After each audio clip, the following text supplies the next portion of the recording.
Izin bertanya, Bunda, Ya, baik. bagaimana cara orang tua menetapkan pola asuh yang baik dan mudah untuk diterima oleh anak-anak? Sedangkan di sisi lain terkadang sifat anak itu berubah-ubah, gitu, Bun. Nah, itu. Ini gimana, Bun? Mau langsung dijawab atau saya bacakan dulu pertanyaannya? Ini sudah ada 3 yang bertanya yang masuk ke Ya, saya. ya. Boleh juga dibacakan 2 lagi. Boleh. Oke, selanjutnya ini dari Ibu Fridayani dari Al-Qudwah. Bunda izin bertanya, bagaimana cara membangun keberanian dan kemandirian pada anak usia remaja?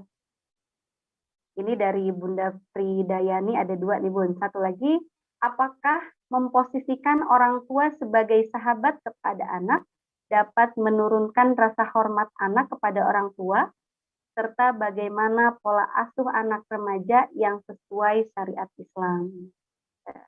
Satu lagi dari Ibu Siti Khalifah dari Rangkas Bitung.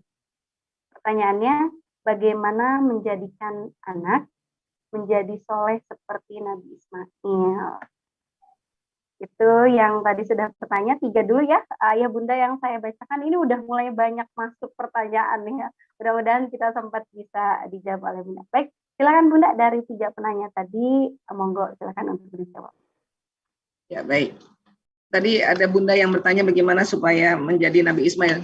Bunda baca tuh kisahnya Nabi Ibrahim dan Nabi Ismail. Ulang-ulang dan minta sama Allah kasih petunjuk, kasih hikmah bagaimana saya bisa menerapkan ini. Ya, jadi baca kisahnya. Ya, oke. Jadi yang nomor 4 udah saya jawab ya. Baik. Kemudian parenting yang baik gimana sih gitu ya? Ya harus belajar. Tadi saja kita dari kisah Nabi Ibrahim alaihissalam kita bisa mengambil banyak pelajaran. Memang harus belajar. Belajar ini kita merangkaikan puzzle-puzzle pola asuh.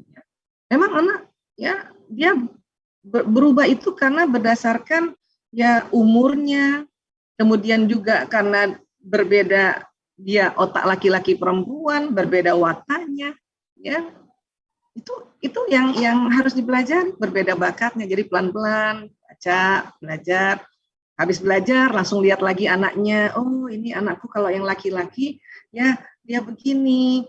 Pada saat anak laki-laki masih usia balita atau bahkan SD, energinya masih banyak, makanya lari sana lari sini. Belum lagi gaya belajarnya. Oh, ini anak laki-laki saya yang usia SD, gaya belajarnya ya gaya kinestetik, makanya kemana-mana nggak bisa duduk tenang, dia harus bawa gadgetnya untuk belajar online, lari sana lari sini. Itu harus dipelajari gitu. Anak perempuan lagi lain, cara kita menghadapinya, usia juga beda. Tadi ada juga yang bertanya di remaja bagaimana menanamkan keberanian dan kemandirian. Kasih contoh, Bun. Kalau Bunda mandiri, di aja di rumah aja.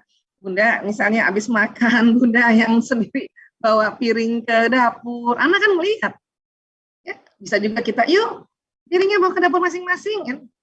Yang begitu-begitu terus setiap hari memang harus ya. Anak lihat bundanya juga yang rapikan tempat tidur, walaupun mungkin ada yang bantuin, tapi khusus untuk kamar Bunda lah yang merapikan. Ya, anak lihat itu namanya mandiri. Ya, berani itu kan bukan hanya berani keluar malam atau berani ke tempat gelap, kan bukan hanya itu ya. Berani mengatakan apa yang sebenarnya. Kan anak-anak remaja tuh mereka kan akan lihat tadi. Ya, jangankan remaja, mulai dari kecil dia akan lihat. Nah, akan lebih mudah kalau anak dari kecil dia melihat, mendengar ya orang tuanya memberikan keteladanan. Makanya pas remaja udah enak aja, udah enak. Apalagi dimasukkan ke sekolah yang bagus ya, Masya Allah. Salah satunya tadi ini ada Qudwah Care ya, Masya Allah. Itu kan orang tua udah harus dari awal ini ya menyiapkan semuanya gitu, sehingga nanti pas remaja ada perbedaan sedikit, yaitu hormon yang sangat menjadi luar biasa, jadi banjir. Anak laki-laki yang tadinya testosteronnya cuma 1 cangkir keluarnya ini 1 galon, anak perempuan estrogennya 1 cangkir keluarnya ini jadi 1 galon gitu kan. Nah ini tinggal kita berubah sedikit, tapi memori mereka dari kecil sudah tertanam keteladanan orang tua. Wah, terlambat Bu Aisyah, nggak ada kata terlambat, lakukan aja sekarang. Udah remaja, anak saya sudah lakukan, nggak apa-apa, memori tetap jalan ini sampai tua, kita memori tetap jalan. Ya, hanya memang lebih beruntung orang-orang yang dari kecilnya anandanya sudah diberikan keteladanan. Itu lebih beruntung lagi. Ya. Nah, jadi kurang lebih seperti itu. Bagaimana sih memposisikan orang tua ke anak? Jadi gini, orang tua tetap orang tua. Ya. Ayah, bunda tetap ayah dan bunda dengan peran masing-masing.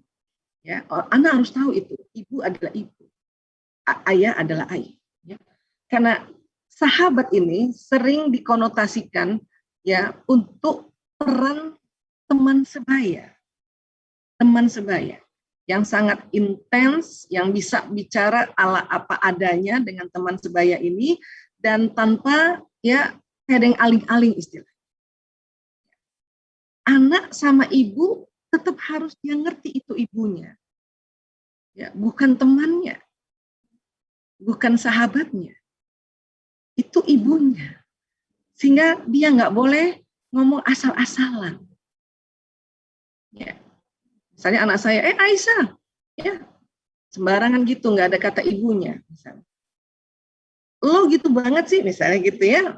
Walaupun mungkin buat budaya tertentu, mungkin kamu itu lo, tapi mungkin itu buat budaya di rumah saya itu, saya nggak mau dipanggil lo.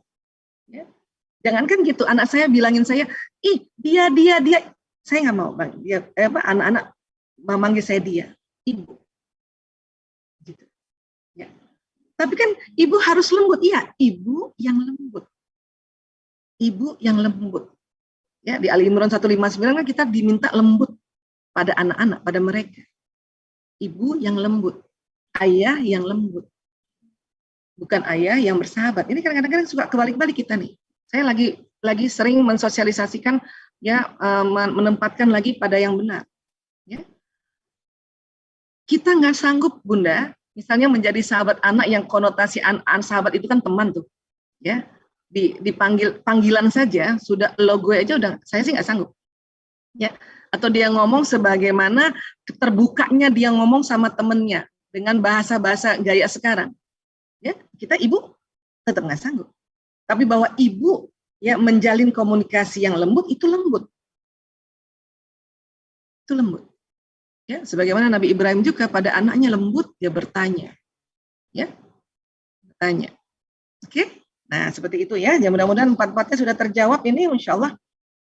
Mohon maaf kalau memang tidak detail karena mungkin masih ada kesempatan lagi yang lainnya ya. Baik, terima kasih banyak Bunda atas jawabannya. Insya Allah. Alhamdulillah tadi sudah bergabung bersama kita yaitu Kiai Haji A'la Radbi LC. Beliau adalah Ketua Yayasan Islam Qudwatul Ummah.